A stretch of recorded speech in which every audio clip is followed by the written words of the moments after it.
Money wounds are the hidden thing that's holding you back from the wealth that you desire. It always is. And we tend to think that there's just a missing strategy. And if I just did this differently, or if I had somebody else's blueprint, or maybe I need to run ads in my business, or I need to raise my prices, we constantly think strategically and tactically, but it's always the money wounds that are blocking. And my favorite quote of all time is from Carl Jung. And he says, until we make the subconscious conscious, it will direct our life and we will call it fate. Welcome to the Society Gal podcast, where trailblazing female entrepreneurs and creatives come together to spark change and build their dreams. This is where your passion meets purpose, and together, we're crafting a future where everyone has the tools to succeed. Welcome to the Society Gal podcast. We are so excited to have Emily here with us today to talk all about money in so many good and amazing ways. And so we're just going to go ahead and get started. And I just want to hear from you how you got to this place of educating others and empowering others about money and how important it is to every person's journey in their life. Yeah. I mean, I honestly never thought that I would be doing this. It was the biggest plot twist in my life. And I think many of us who are coaches on something, it's because we had to learn the hard way, So usually you don't hire the health coach that's like, I've always been at my perfect weight and I've never struggled with diet and exercise. It's like usually the one that people are most attracted to has gained and lost weight and struggled and all of that. And so the same is definitely true for me with money. Just as a little backstory into entrepreneurship, because this is not my first business, I was working in corporate America, thought I would do it forever, was in a field that was pretty friendly to working mothers. So I was like, great, I'm going to have babies. I'm going to continue working. And I had my daughter, went back to work when she was 11 weeks old. And it was a way rougher reentry than I ever thought it would be. And I was, driving all over LA to see my clients. I was in sales with breast pumps attached to me, thinking like, what am I doing here? I'm paying someone else $1,000 to watch my kid. I'm driving around miserable, like missing her. What had happened during that 11-week maternity leave is that my husband had convinced me for us to start a little side hustle. So we started printing these like funny designs with like edgy colors and humor onto baby onesies, and we put them on Amazon. And I just thought like, whatever, we can just set the money aside and maybe in 18 years when Faye's ready to go to college, there'll be a nice little chunk of change for her. But because corporate America was just feeling so soul sucking as a mother and it was so unexpected, I started to think like, well, what if this could be something more than just a side hustle? And so fast forward 3 years, we've now sold over $1 million in baby onesies on Amazon. I'm pregnant with my son and I'm like, I can't do it the same way I did before. So this has to be it. This is like my deadline to leave my safe, cushy job. But we needed a little bit more income to feel stable because with the e-commerce, you're spending a lot on inventory and on ads and the products were seasonal. And so it just didn't feel safe enough to just be like the thing. So we started an agency for brands that also needed help selling on Amazon. And then those two things together were what allowed me to become a full-time entrepreneur. Fast forward again, that becomes a 7-figure business and we have a whole team and I'm the CEO and that's like my main focus. I was in Sedona over the holidays, which is like a very like spiritual, vibey kind of place. I'm getting like a shamanic massage. And I hear this voice that's not mine in my head saying, you need to take 6 weeks away from this role. And I didn't want to listen to it. I totally had all of my worth tied up in my work and my productivity, but I very reluctantly listened. And in that 6 weeks away, I just was getting like download after download about how to get myself out of that CEO role, who to put in place, how to change the org chart, and that I was really meant to be coaching women entrepreneurs and specifically around money. And so I still felt terrified about it. Even though I had run 2 7-figure businesses, I didn't feel like I'm a money guru. I have this all figured out. Let me just grace you with all of my wisdom. And I was telling you, like, you can listen to my first episode of the podcast and it's me scared, like me talking about money and just saying, like, here's what I'm going to do. And here are my fears. And these are the ways I'm like scared I'm going to be judged, but I'm just going to do it anyway. Yeah. And I just was in the pursuit of like transparent conversations about money. And that led me to building a multi-six-figure coaching business, to creating money wound medicine, to, really creating an entire methodology around money wounds. And now I'm writing the book on it. So that's going to That's be awesome. published in a few months as well. Oh, wow. That's awesome. Yeah. I love hearing the stories from where you were to how you got here.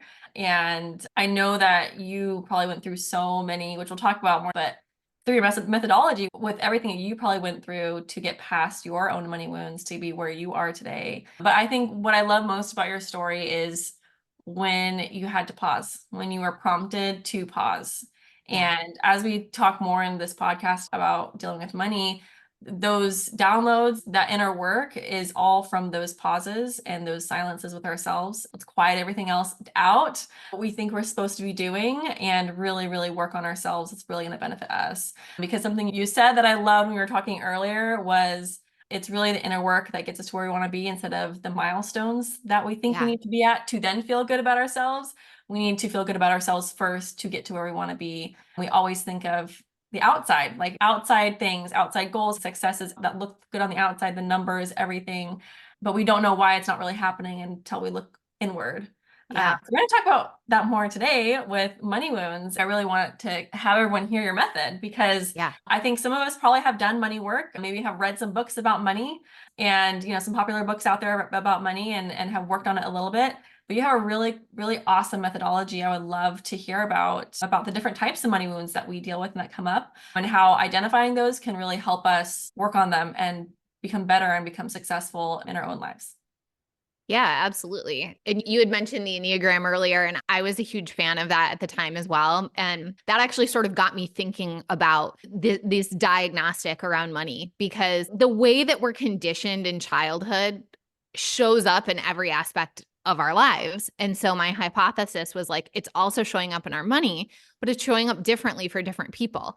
And I had to go no further than my marriage to see that. I wanted to save. I wanted a lot of money in the bank account. I was frugal. I was a bargain shopper. And then my husband was super like freewheeling with money, like, oh, it's all going to work out. Let's just, let's Yeah. just spend, let's just splurge. It's all good. And he would send me real estate. He'd look on Zillow or Redfin and he'd send me these listings for these $3 to $5 million homes in our dream area of Southern California. And for him, this was like a vision board kind of a thing. He loved it. Like, look, this one's got a tennis court. And what went through my body, because I had unhealed money wounds, was this guy is completely out of touch. He has no clue how money works or our finances or what is affordable for us and possible. I'm on my own. I need to be the responsible one in our family. If he were in charge of the money, we might be homeless. God only knows what he would do with it. And so it really triggered this major anxiety response in me. And so then I was bringing like this sort of anxious / buzzkill energy in response to him when he's just like, I don't get it. Like we're dreaming here. Of course we're going to be here someday. And I mean, spoiler alert, he was right. Like I'm recording this from an almost a $3 million home in our dream location, Yep.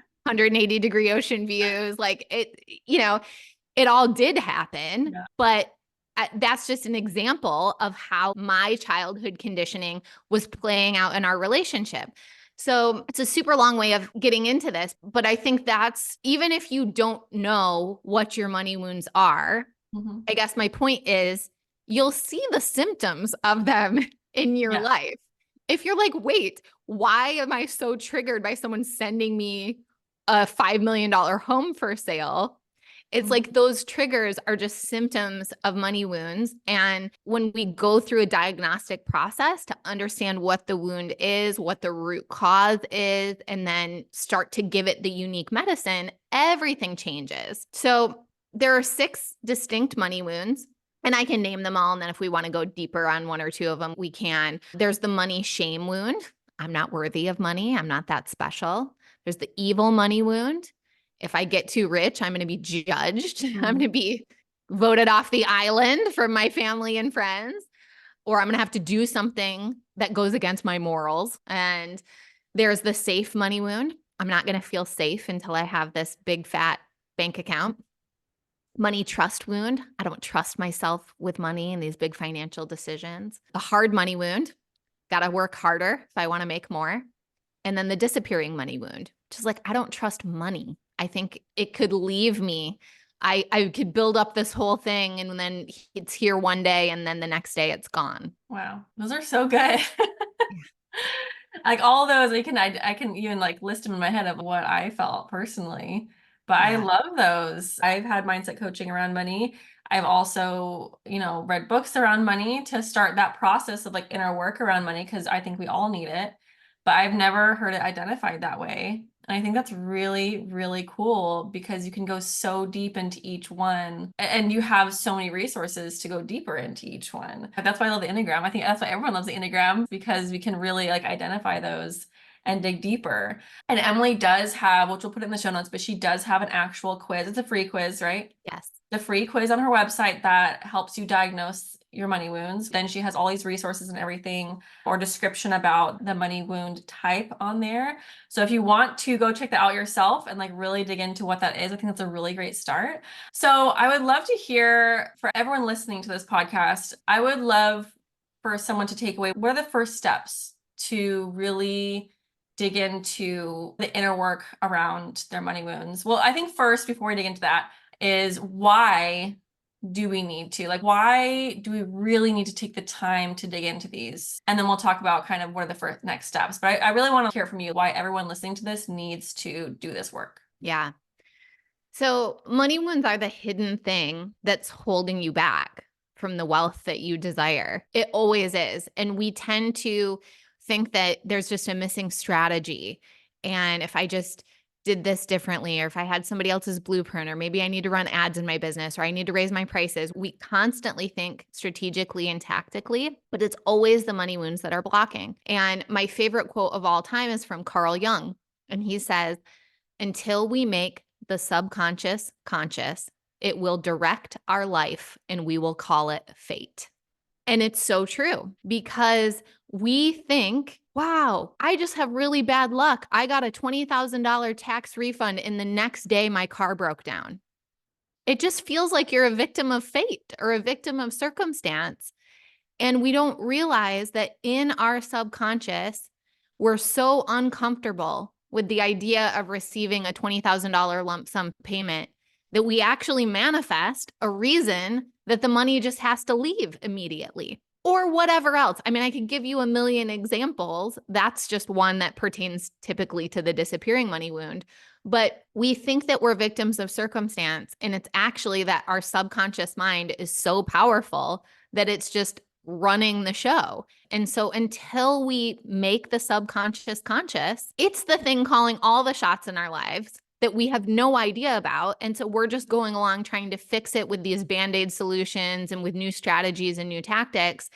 But our bank account is always the evidence. It's like, you can tell me whatever you want, that you've got this great mindset around money and that you've been working on it. And it's like, you know what the truth is? The truth is in your bank account. And it's like, if you can see the evidence of exactly what you're an energetic match for. And I don't say that with like any blame or shame or guilt, like we all just are where we are. But if you're wanting to change it, that's when we have to go down to the roots. And the roots are always the money wounds.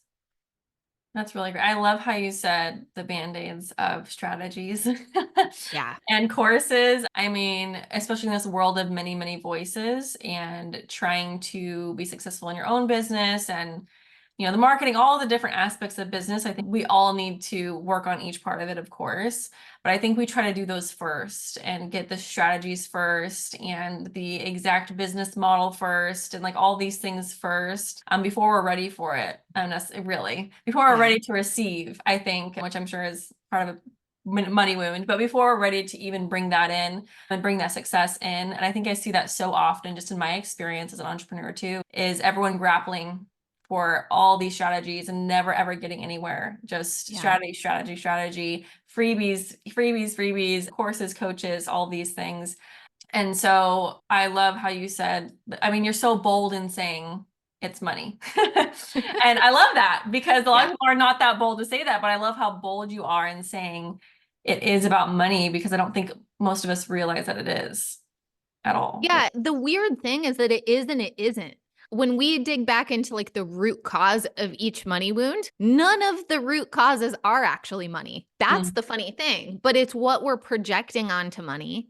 It's the meaning that we're giving it that ends up creating this really funky relationship with money. It's like, if you think about what money is, which is just sort of this like neutral resource that gets exchanged, we don't have hangups about anything else similar to money.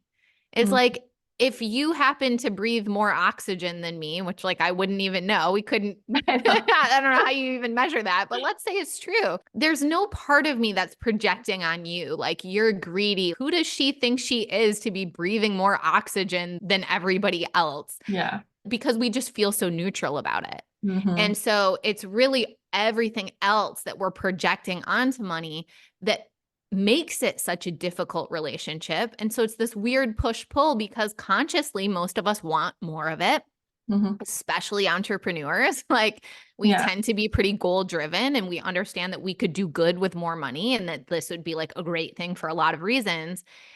And then it's subconsciously is where the pull is, because subconsciously is like, but who are you to have that? Watch out. People are going to judge you if you get that. What if you build it all up and then it all goes away? And it's that subconscious pull that wins every time. Like, our conscious push can't overcome the subconscious pull.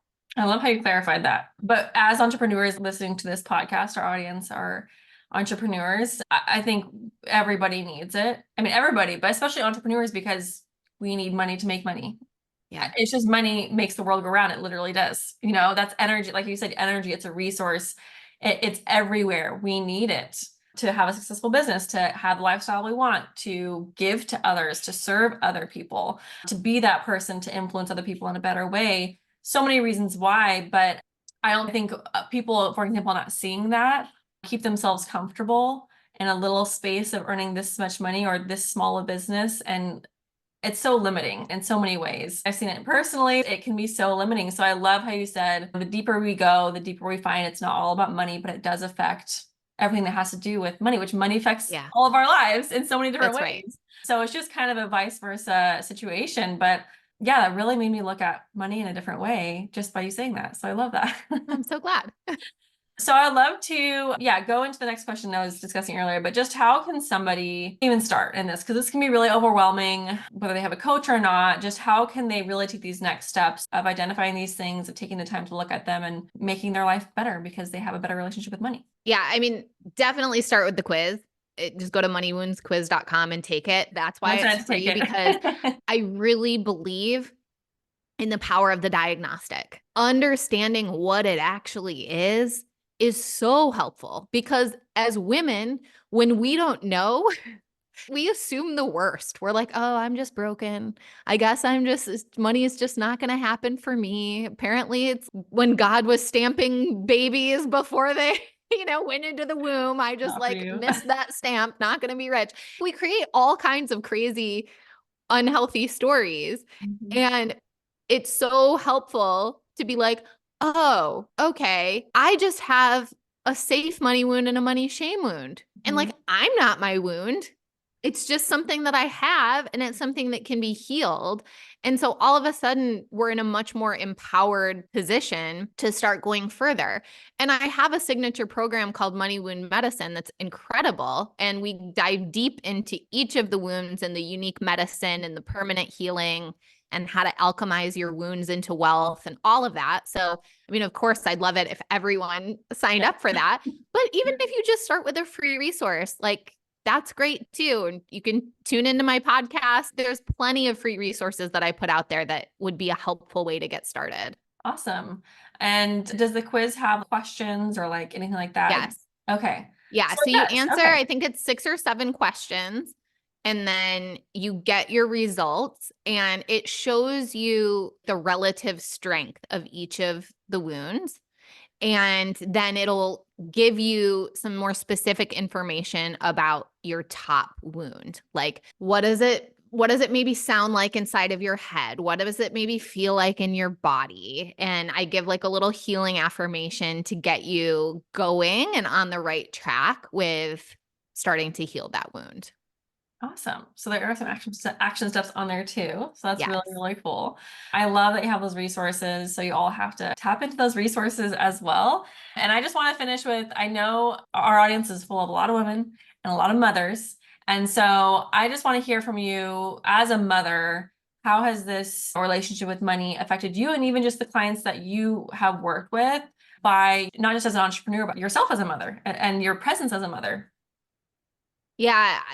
I mean, man, motherhood has turned me into a completely different human, like in so many aspects. And I think it's a loaded question Yeah. because, on the one hand, I went into like hyper masculine energy when I became a mom. Like, on surface, motherhood is so feminine. I'm breastfeeding. I had like a natural home birth. I just loved my kids. I was so fortunate I didn't have any baby blues. Like, I just loved being a mom and that nurturing. But the masculine energy, which is providing, making sure there's safety, caring for, is also super present. And I definitely felt more financial pressure. Like, yes, we're paying for all of this, daycare and everything. But even just aside from that, it was like, holy crap, I got to be an adult now. Yeah. And what I want for my kids was bigger than what I wanted. And I also, when I started going into the money healing work, I could really see how it was going to be such a gift for my kids too, Mm. Yeah. because I want them to think that everything is possible and not be making decisions. It's so sad. People come on my podcast and they talk about like, I always wanted to be an artist, but I got a business degree or I became a nurse because my dad told me that's what you had to do to make Oh, money. yeah. And like, there are so many artists that are making insane Yeah. livings, but it's like, I don't want my kids to ever feel like, oh, money is the most important thing in Mm. my decision tree of my life. And so Yeah. anytime I want to do anything, I have to check with money and ask for permission and make sure that it Mm. aligns to that. And so I knew I needed to clean up my own money story in order to be able to like give a different legacy to my Yeah. kids. So yeah, it's honestly just been such a gift. I also was like an overworking entrepreneur, and my kids like really helped bring me into balance with that Mm. too, because they just matter so much to me that it's Yeah. like, oh yeah, okay, this business goal actually isn't that important. It's not worth missing this time with my Yeah. kids. They're our biggest teachers, our biggest mirrors too, I feel like. Oh, for sure. They're our best mirrors for inner work. I mean, you look at them, Yeah. you're like, oh, I got to work on this. I got to work on this. I got to work on this. But how beautiful that is. I sometimes we get so deep into our businesses and we're like, someday I will be at this place, like kind of the outward goal thing where I'm working only a few hours a day and I'm spending all these days with my kids. And then years go by and you're Right. still hustling. You're still not getting to where you want to be. And so I love how you're like, yeah, I looked at them, I looked at myself, and I'm like, I need to clean myself up now. Yeah. Do the inner work now because they need you now. The rest will come once we work on ourselves, especially our generation. A lot of limiting things from our generation of go to college, retire, and this is your life. This is how you're gonna be stable in life and not be here in debt or just be comfortable, just retire, all these different things. And so unwinding a lot of that is really difficult, but working on ourselves really does influence our children and vice versa. It's all that mirroring between our children. You did that for yourself, for them. It's just such a win-win for them and the opportunities they'll have in their life. So awesome. Well, thank you so much for being on here with us and sharing all about the money wounds and just introducing this new perspective and this really awesome methodology you have that everyone can have the opportunity to just dig into right away with this quiz. I think is amazing. And also, Emily has an awesome podcast that has so many really inspirational, in-depth episodes about what she just touched on today. They're just amazing. They're outstanding. And I'm going to listen to a few as well. So I hope all of you can get started on your journey with money wounds and healing those. Where can we find you, Emily? Is there anything else you want to share? Oh, thank you so much. Yeah, I love connecting on Instagram. So come slide into my DMs. I'm at mmakesmoney. Let me know you listened to this episode and let me know if I can hook you up with any resources. And then my podcast is called The Joyous Path to Millions. It's a top 3% global show. So come tune into one of those episodes. Your book in a few months, right? Yes, exactly. So depending on when you're listening to this, go on Amazon and I guess search my name because I don't think I'm ready to share what the title of the book is yet, but I do have it and it's going to be really great. So maybe it'll be in the show notes in the future. That's right. Listening to it when. Awesome. Well, thank you so much, Emily. Thank you.